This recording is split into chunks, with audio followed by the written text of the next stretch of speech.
सोने सांगवी येथील सराईत गुन्हेगार सूरज पाडळेवर MPDA कायद्याअंतर्गत कारवाई।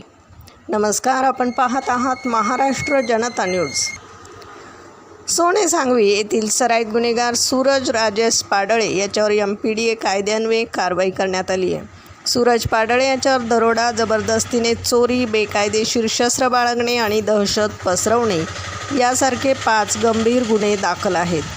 त्याच्या वाढत्या गुन्हेगारी कारवायांमुळे सार्वजनिक सुव्यवस्थेला बाधा निर्माण होत होती।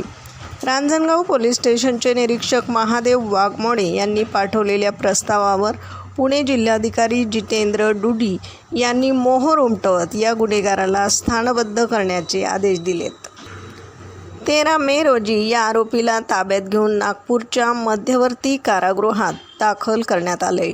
या धडक कारवायांमुळे शिरूर परिसरात गुन्हेगारांचे धाबे चांगलेच दणाणले आहेत। प्रतिनिधीसह महाराष्ट्र जनता न्यूज, पुणे।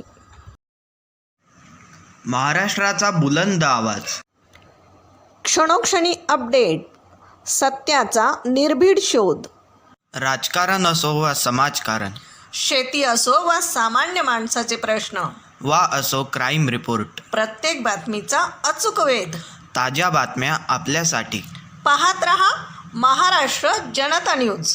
महाराष्ट्र जनता न्यूज नंबर 1 चॅनल। आजच लाईक, शेअर आणि सबस्क्राईब करा।